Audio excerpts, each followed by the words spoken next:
Thank you for giving me opportunity, Shanav Group. Uh, Today, I have taken the opportunity to talk about non-pharmacological strategies for caregivers of cognitively impaired elderly.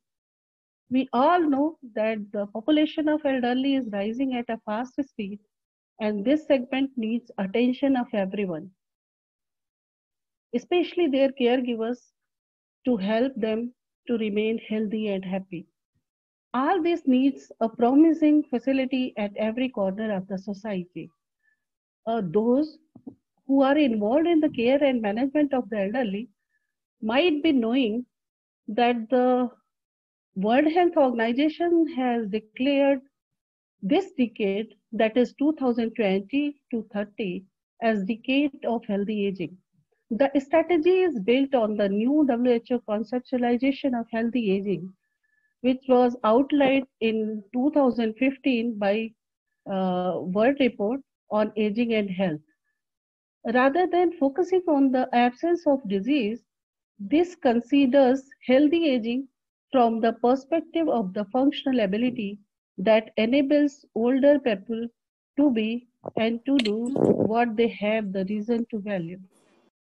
So, disability to inability model is being advocated from people who are the stakeholders, be it academicians, researchers, clinicians, or policy makers. This ability is determined not just by the intrinsic capacity of the individual, but also by the physical and social environment they inhabit. Both of these should be the focus of societal action. The strategy commits to action in areas where evidences are strong, but also points out many crucial gaps in knowledge and capacity. And one of the basic thing in this area is cognitive impairment. Uh, Cognitive impairment invariably results in functional deficits, making the individual dependent on others in meeting their physical and psychological needs. The care providers may be family members of the individual with dementia living at home or professional staff for individuals living in the institutions. Family members are deeply affected when one or other relatives of theirs are having any kind of cognitive impairment. So they need professional help that how their family member should be managed. On these lines, I tried to make the slide on on my experiences as well as what we are doing at our department. That's a Department of Geriatric Mental Health, which is the first department of India, even Asia, and which is taking care of elderly with mental health problems. So this is our department, and I greet you all from core of the heart. This presentation is made for academic purposes and not for any kind of commercial activity. So the major highlight of my presentation is to talk about caregivers, cognitive impairment, and especially dementia and behavioral and psychological symptoms in dementia leads for non-pharmacological methods, why it is essentially required for care of elderly who are cognitively impairment, and I will talk about some general principles of it, and we will also discuss where to use non-pharmacological management strategies, then approaches for assessment, non-pharmacological management strategies, what we do at our place, and problems in carrying out such kind of strategies and some implications. Anyone who take care of individual for fulfilling most of the needs of the elderly, they may be called as caregivers. There are two types of caregivers, which are non-formal caregivers and formal caregivers. Family members become more affected if one of their elderly develops disorder related to cognitive impairment for which I have talked, and they require similar kind of attention of healthcare professionals, and they also need proper psychoeducation so that they can maintain their dignity as well as the dignity of those who are having cognitive impairment and who are their loved ones. So cognitive impairment refers to the problems of higher mental function which can be perceived by observing following changes in the individual, that is, that may be forgetfulness for time, place, person, uh, lack of attention and concentration. People might have some comprehension problem. They might not understand things. They cannot talk properly, unable to cope with new situations, difficulty in learning new things. There might be neurological impairments and limited psychosocial interaction, and it results in functional deficit that makes the individual partially to fully dependent on the caregiver, and which deeply affects when the caregiver give the support to the cognitively impaired elderly, where if this is dementia, then problems get worsened. And we all know that people living with dementia around the world, that is enormous. So therefore, I thought that I should talk about non-pharmacological management, which is the first line treatment for the uh, BPSD, behavioral and psychological symptoms in dementia. So those symptoms of disturbed perception, thought, content, mood, or behavior that frequently occur in patients with dementia is called BPSD, or behavioral psychological symptoms in dementia. And we might know, and we should know, that if there is any gap, then there will some behavioral or psychological problems, and we might have anxiety, depressive moods, or apathy, or psychotic symptoms. And that's why the dementia patients may develop some behavioral symptoms, that is physical aggression, screaming, restlessness, agitation, wandering. They might sometimes behave culturally inappropriate behaviors, which affects the caregiver most. So the caregiver need proper psychoeducation. BPSD is prevalent in all type of dementia, uh, 4 times more common in patient with dementia, and prevalence is more in nursing homes than in community. However, we can see that 60 to 96% of community patients with having BPSD symptoms, and pattern of BPSD differs as per subtype of dementia. So why we need non-pharmacological management? As I told, that pharmacological treatment has its limitation, and it is well said that first line treatment should always be uh, taken as non-pharmacological management. Non-pharmacological management reduces the burden of care on caregivers. It balances side effects, tolerability, and safety issues to ensure clinical benefit, to reduce care burden, and to improve well-being and quality of life of patients and caregivers. We need to manage the patient with dementia non-pharmacologically. So what are the general principles for non-pharmacological method?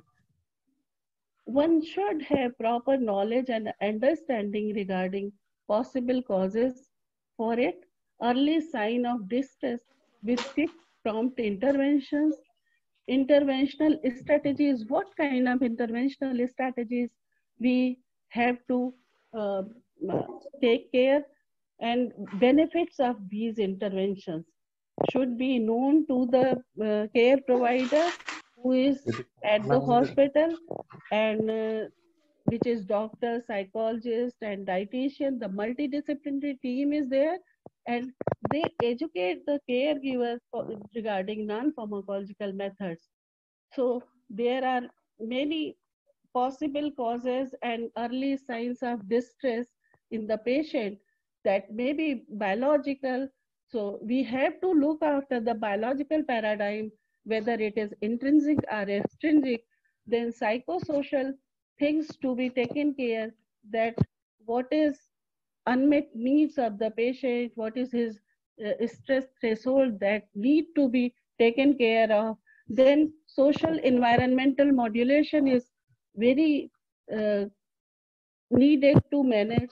Adequate space is there or not, privacy is being taken care or not. Then interpersonal relationship, which sensitize carer to provide full support and love, fulfill the need, provide care with affection. That is very must. Most of the time, whenever I talk to the caregiver, I say that whatever you are giving to the patient and what type of care you are giving to the patient, you should show your affection, and affection comes from the core of the heart. And when you uh, talk with the patient with uh, love and affection, that works a lot. So, person-centered care plan in view of patient, that may be cultural, and that there should be cultural and family values to be taken care, personal life story, previous interest and skills, what was there in the patient, likes and dislikes, what kind of foods he likes, what activities were liked by the subject, and physical well-being and positive approach and outlook makes the non-pharmacological management easy. So how person-centered assessment and care planning by a multidisciplinary care team and in identification of ABCs are important. In ABC, we have to know that what are the antecedent and what is the behavior and what is the consequences of it, and provide best possible solution for managing BPSD. So first of all, we have to assess and examine the patient, their physical health, their uh, intellectual intelligence, their behavioral problems, emotional problems, and capabilities, as well as deterioration. Then we can manage well the uh, non-pharmacologically them. Then interact with family member for diagnostic, informative, and therapeutic purposes. In that, it is must to provide the psychoeducation to the caregiver and let him get aware about the problems and how it could be managed and what extent it could be managed. Then correct environment and social settings. Then consider management location, whether it is hospital based, home based, or community based. So the approach should be very smart. There should be safe environment, mediate intervene for nutrition, hydration, pain, ambulation, vision, hearing, constipation, etc. Then assess competencies carefully. It might be their ADL, activities of daily living, instrumental activities of daily living should be assessed, rest to be scheduled, and try judicious intervention. So non-pharmacological approach needs a smart approach. So there is involvement of multidisciplinary team.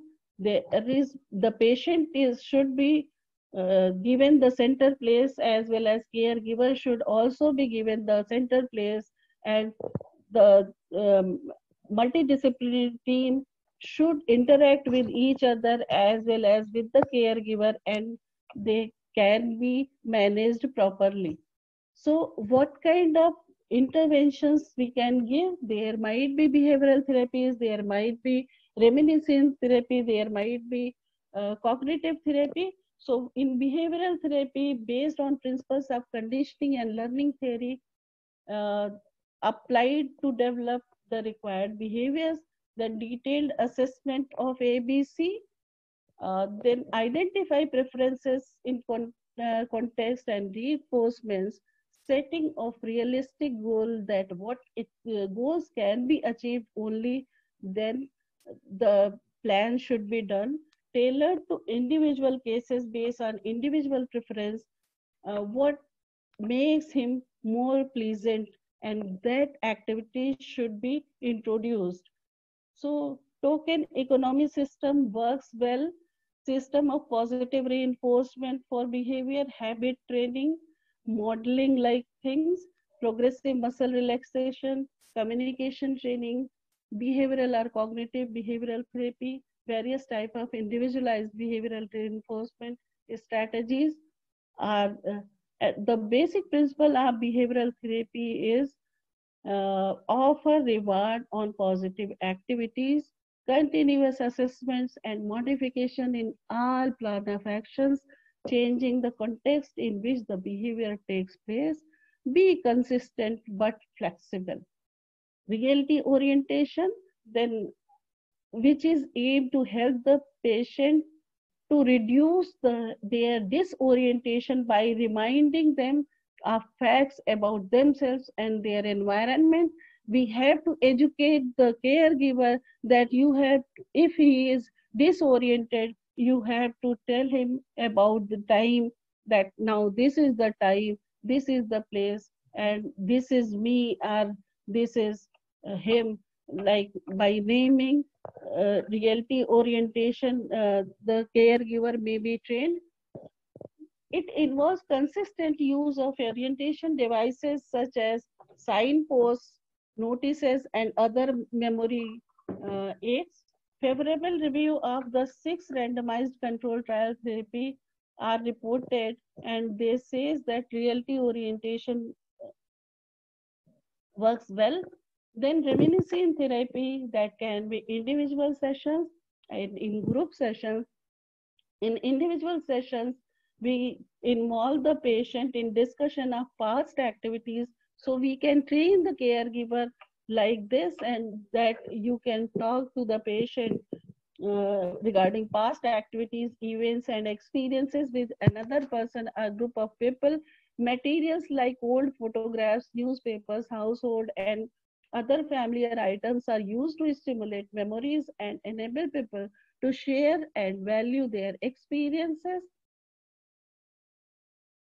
Then increased well-being provides pleasure, cognitive stimulation, involve helping a person to relieve past experience, especially those that might be positive and personally significant.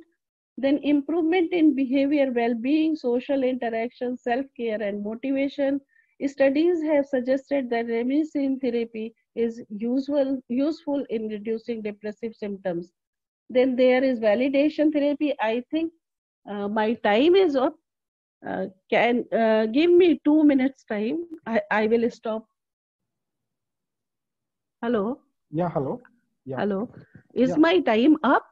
No. You can continue the session. So No it problem. is coming that it stop share. Why it is coming on the screen? We have no idea. Don't know. It's paused, I guess. We are able to see your screen. It's not an issue. The screen is there. The slides are there. Yes, it's there. Okay. But it is And one blinking more that request. stop sharing. Okay. Okay. And So I one am more ready. request, if it's possible, can you please turn on your video, because the rest of the speakers are requesting, like, it's it will be good to know who is speaking from the other end. Okay. Okay. I can. I'm unable. It's a request. It's not a compulsion. If you are okay, you can. No issues. No issues. Yeah. Fine. Am Yes. I visible? Thank you so much. Yeah. Thank you so much. Am I visible? Okay. Yeah. Okay. So it is blinking that stop share like this. Okay. No. Then there is cognitive training, specific training exercises to handle specific cognitive functions. It includes practice and repetition, maybe computer assisted and maybe individual or group based. Then cognitive rehabilitation, like it should also be individually tailored involving working on personal goals, often using external cognitive aids and with some use of learning strategies. It is also carefully targeted, and these must be given training to the caregiver. There is acupuncture, aromatherapy, which is not being done in our center, but it is said that since 3000 years, acupuncture is one of the key component of traditional Chinese medicine for prevention and treatment of disease. It is a form of complementary and alternative medicine, stimulation of specific points in the skin of the body, including needles, pressure-like methods. And there is aromatherapy. It is a form of alternative medicine in which plant materials, essential oils are used. Then it is being used to reduce behavioral symptoms, promote sleep, and stimulate motivational behavior in people with dementia. Then there is massage and touch therapy that is also not used in our center, but we psychoeducate the subject, the caregiver, that if you will touch with love and massage the patient, he will definitely give better response. So it reduces depression, it reduces anxiety, and it gives pleasure to the subject. Uh, then music therapy, uh, its impact we have seen in our department. Sometimes music works a lot. Information through a song at times enhance retention and recall abilities, and structured music activities can promote interaction and communication. Therefore, music therapy may enhance cognitive skills as well as social emotional skills, and may also serve as alternate to modification for managing behavioral symptoms of Alzheimer's dementia too.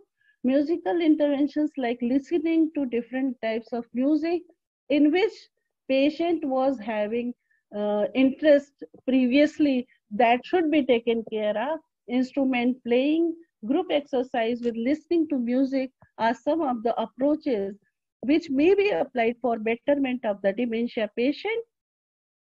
Then professional music therapist presentation of recorded music by a variety of caregivers to patients privately or in a group setting may help in managing patients with dementia.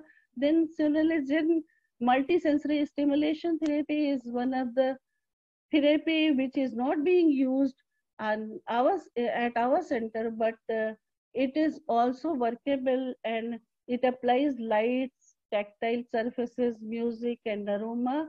As name suggests that there are multiple stimulations, then interventions are done generally in a specifically designed uh, way with a variety of sensory-based materials. Um, It is a popular intervention for behavioral symptoms in persons with dementia, but the application of multiple sensory therapy varies in form, procedure, and in frequency of treatment, but it is not being used by us. Then art therapy activities of drawing, painting are involved in it.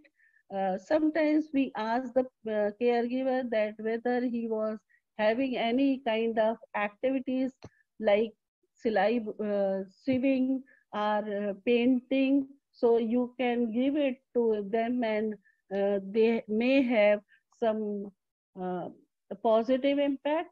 Then animal assisted therapy, it is also not being done in our center, but uh, mental stimulation, feeling of acceptance and good rapport, outward focus, opportunities for empathy and nurturing, increased motivation, entertainment, and socialization. It improves patients' physical, mental status, and positive physiological effects are seen.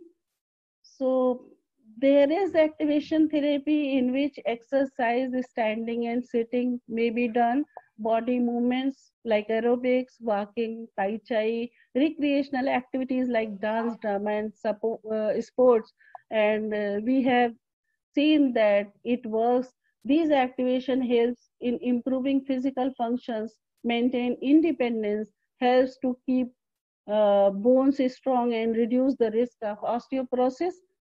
Then decrease the rate of cognitive decline. It improves skills, improve opportunities for social interaction. It decreases feeling of isolation, decreases risk of falls, and increase confidence. Then spiritual therapy that works well, creating trustful environment is the first thing for spiritual therapy. Then chanting, reading, writing verses are om chanting, etc. It works well. Meditation, it is also a good thing. Whatever kind of meditation one does, that helps a lot. Then facilitating religious practices, support and empathy. Here I would like to share with you that there was a person who came from a very interior village but having dementia, severe dementia, and he was not reacting to anything, but whenever we start the namaz chanting, he used to move his head. And another fellow who uh, who was listening to om chanting, he was feeling pleased. He was showing positiveness on his face, though it was not researched well. So it cannot be given as an evidence. I am a research personnel. So these are the therapies which uh, helps a lot. So what we do at our center, our place, for carrying out non-pharmacological management, we do comprehensive assessment. We are having psychiatrists, we are having geriatric psychiatrists, we are having clinical psychologists. Uh, I am also psychologist, but I am I am a research professional also. So to develop evidences, I do non-pharmacological, I prefer non-pharmacological approach. We are having multidisciplinary team like dietary management system. There is physiotherapist, there is occupational therapist. So we do comprehensive assessment preparation for of a well-structured management plan and setting achievable goals. Follow assessment to continue the management to modify and the management plan. Then we assess the outcome. So we do like this: the patient, then comprehensive assessment of his caregiver, about physical status, psychological, cognitive status, disability, if any. Then we explore what are the available resources with him, caregiver availability, financial status, environment, social background. Then we plan the management uh, and set the achievable goal, in which environmental modulation, dietary intervention, cognitive stimulation exercises, behavioral modification, reality orientations, etc. we do.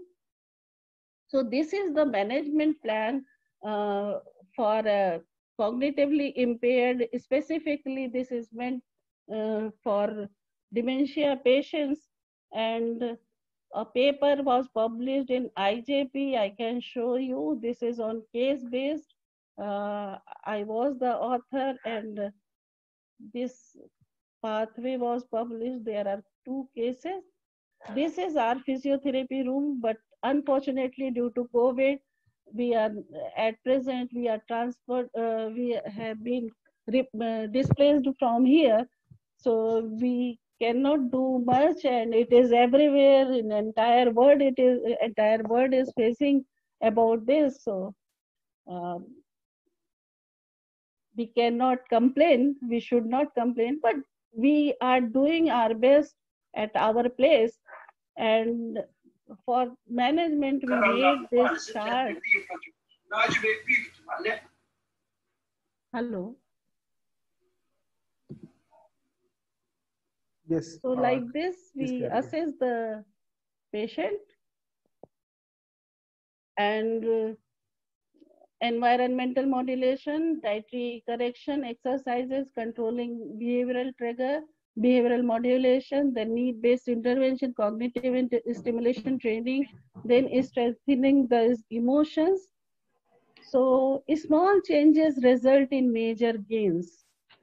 So medication, footwear, walking aids, surface heights, chairs, beds, wall bars, lighting, flooring, mats, very small changes helps a lot for cognitively impaired person. These are the problems in carrying out non-pharmacological management. There are a lot of misconception, least awareness is there, knowledge and understanding for which we have to try hard. There is time constraint. Caregivers have no time to listen all these things. Sometimes they think that there should be some pill and my patient should be uh, well. Then frustration of caregiver often limit interventions, limited evidence-based and resources. So basics for managing cognitive impairment in non-pharmacologically pre-morbid personality and situations should be assessed A to Z, then present status A to Z. Everything should be known to uh,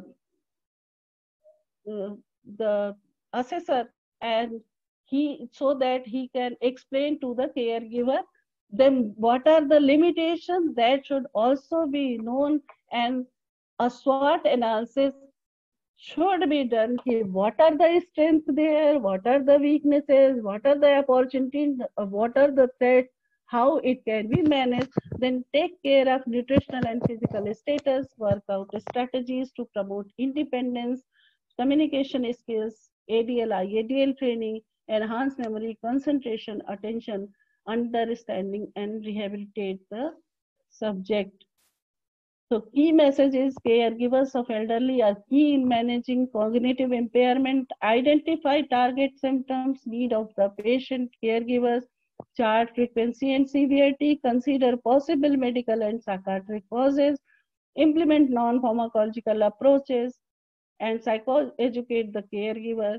Decide if BPSD needs pharmacological treatment on the basis of its severity, whether it is dangerous or persistent, urgency, and target symptoms likely to respond. So if we will psychoeducate the caregiver, we will have our elderly like this. They might have a smiley look. Thank you very much. Thanks for giving me the platform. And if any query, please contact me. And if any query, please ask me. Yeah, thank you so much, Dr. Nisha Pandey. It's a really good session. So I request the fellow speakers and other attendees have any questions to Nisha Pandey, you can ask now. She is ready to answer.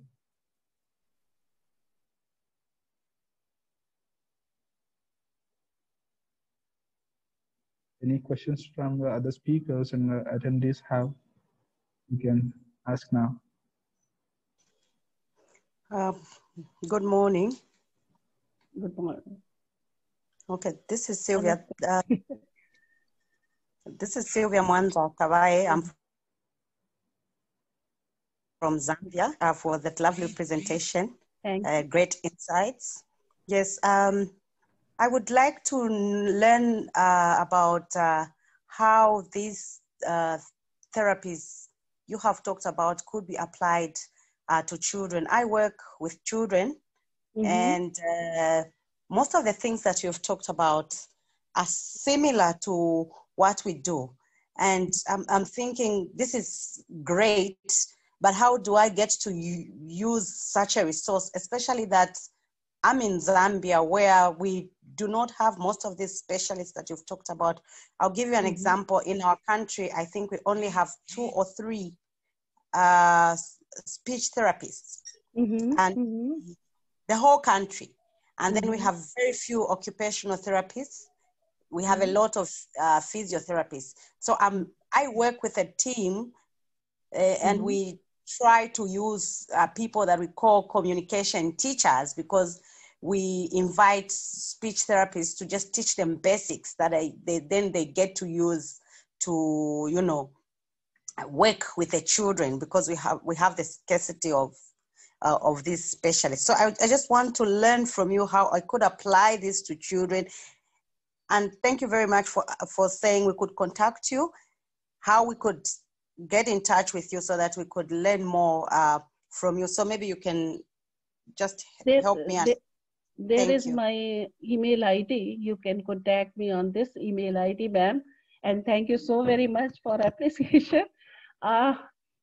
Whatever we have, what I think that whatever we have, we should utilize that.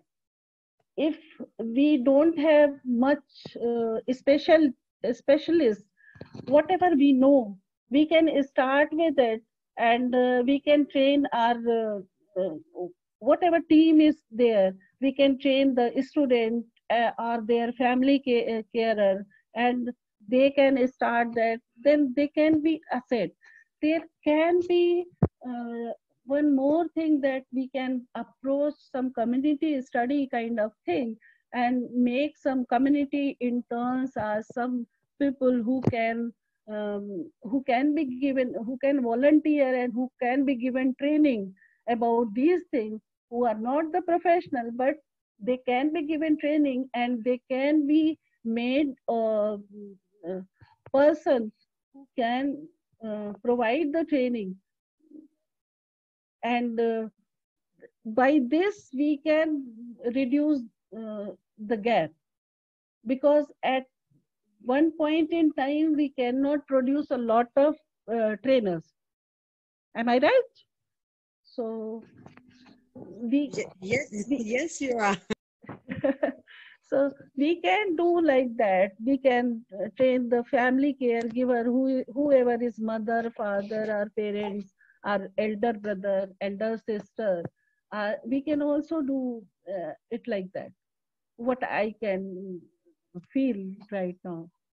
So that can be done. And likewise, a plan for community level, we can make a plan and we can go in the community and we can throw this ball that we want to do this thing. And like this, we can make more manpower, more human resources.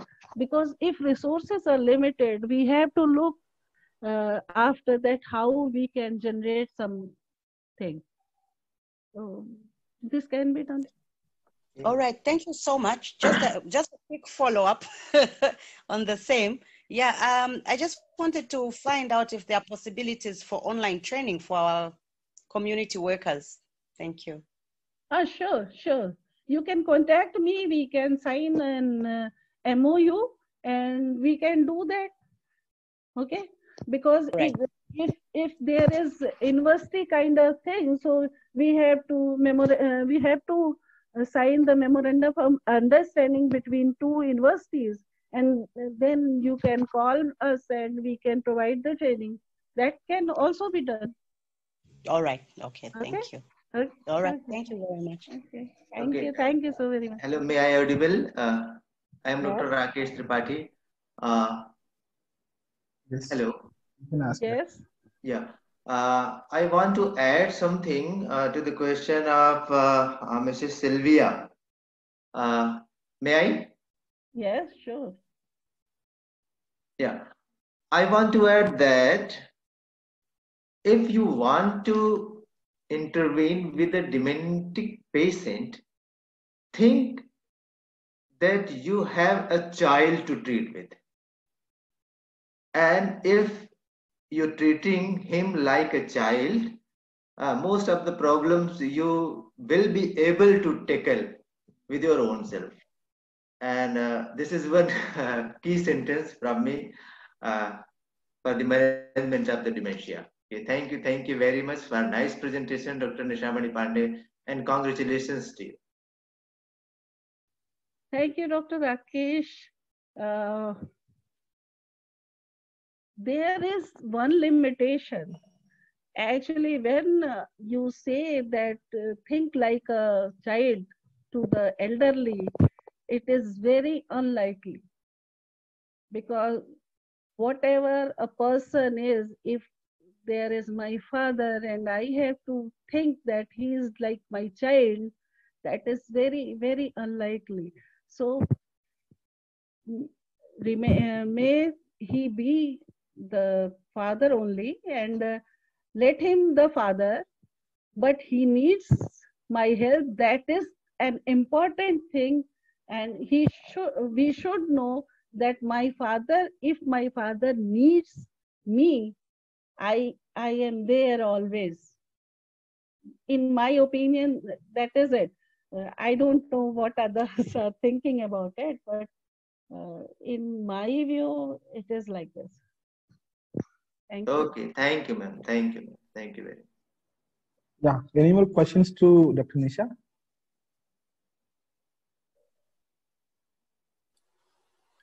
Yes, I am Dr. Bragin, and a question about how you assess the physical disabilities of the people with dementia, and what kind of physical interaction do you offer for the dementia people in moderate stage of the dementia compared to the severe stage of dementia? For physical state, we are having our medicine people also.